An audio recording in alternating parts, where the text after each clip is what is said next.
I'm Shane Africa, and welcome back to the Paseta School YouTube channel. My name is Sucheza Mashele Intukulwakamnisi Memalefane. I hope you are still enjoying the content that we are dropping for you, and you are spreading the word on Paseta and letting all your friends and family know about us. Please do remember to contribute to the 50 Rand towards our campaign to build the school. And if you are unable to contribute, you can still assist us by sharing the content, liking it, and commenting, giving us any ideas and thoughts that you might have on the content that we have dropped for you, uh, giving us any pointers, any ideas that you might have at all. We really do appreciate it, and we do go through all the comments that we receive. Please also remember to follow us on all our social media channels. We are available on X as Paseta School. We are available on Instagram, Facebook, TikTok, and of course on YouTube. We also do have a website that you can go through to look through and read more about Paseta and what exactly is the stream that we are trying to put together. You also will find there a place where you can donate for us online. So please do go and have a look through on all of those platforms. We really do appreciate it when you do. So today we are discussing e-commerce. What is e-commerce? E-commerce is something that we've all been a part of, whether you are a part of it as a consumer or as a business. Basically, e-commerce is the selling, buying, and also rendering of services online using digital platforms and also using e-commerce websites. Now, there are modules to e-commerce, and the most popular ones, lack of a better word, would be business to business. So this would be when, say, your local tuck shop goes and stocks their stock at Macro. So they go and they buy stock there, and this would be something that they do either on a monthly basis or every second month, but it would represent them buying in bulk. Okay, and then they would be business to consumer.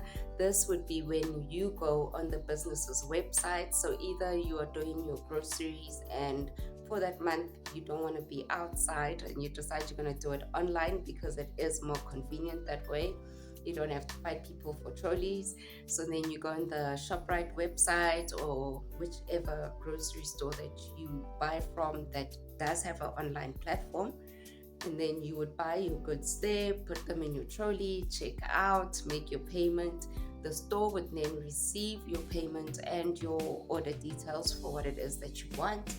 They would then send out one of their drivers. We've seen those 60 scooters out on the road, and then they would come and deliver your groceries for you at your door.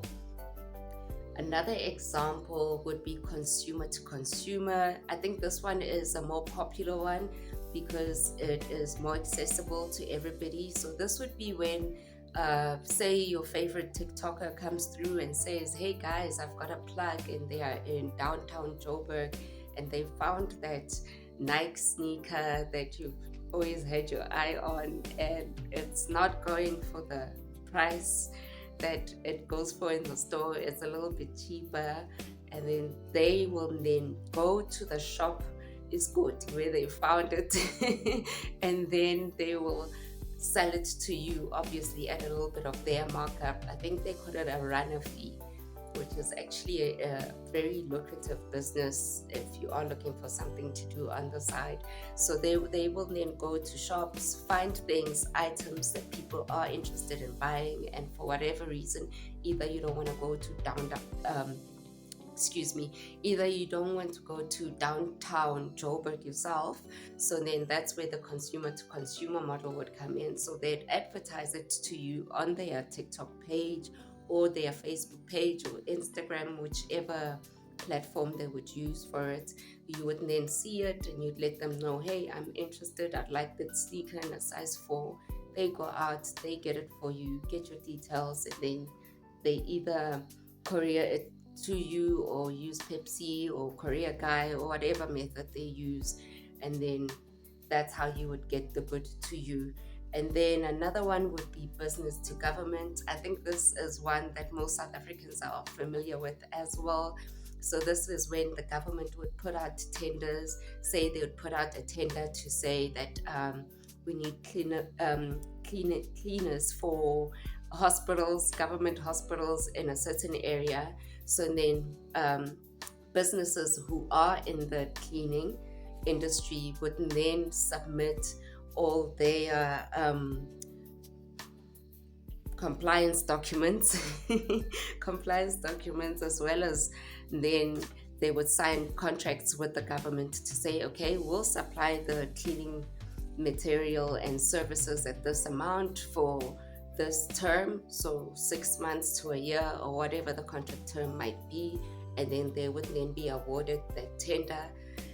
And then as well, electronic commerce has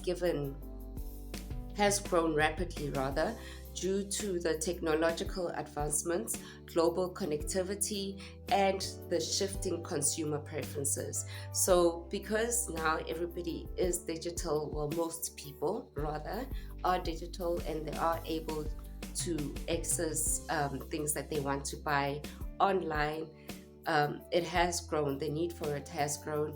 And time periods that we had, such as Corona, where we were not allowed to go outside and we couldn't freely go to the shops to purchase things, did then show a rise in the e-commerce business, because a lot of people were doing most of their shopping online.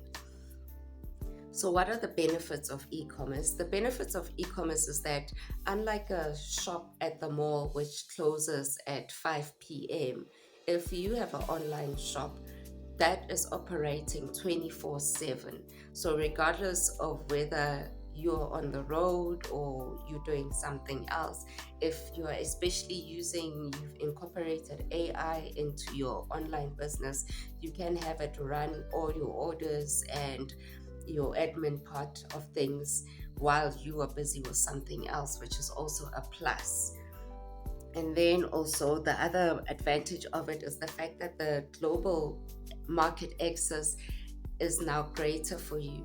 So instead of you just selling to the consumers, say in your neighborhood, you now have access to people who are outside the country and people who are abroad, who can place orders with you and be able to get your goods via shipping and courier.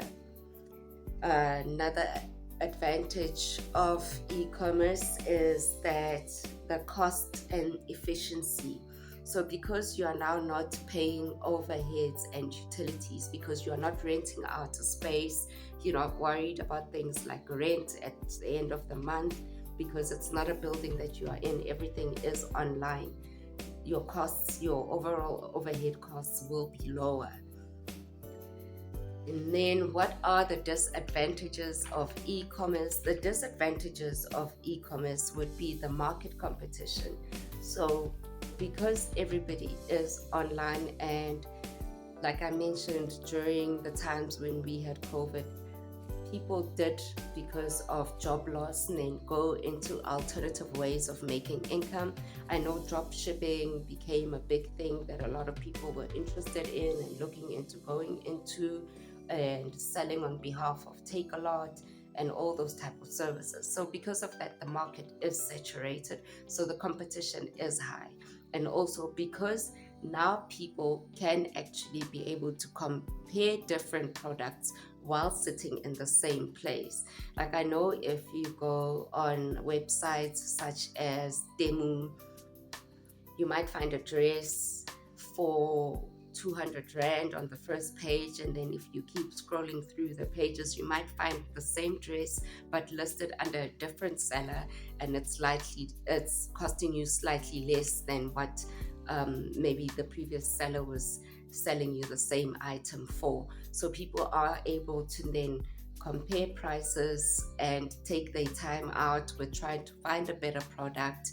And because of that, the competition is a bit more tough. And also because then your customer reviews are very important when you are dealing with online. People are very skeptic of online sales because of the high amounts of criminal activities that do happen. So things like fraud, where somebody buys something, say off marketplace, and then the buyer either disappears without delivering the product to you, or the seller also can be the one that's a scammer, where they will buy something, send you a fake proof of payment, you release the goods, and then you realize that this thing is not clearing, the amount is not showing in your bank account, and you've been scammed.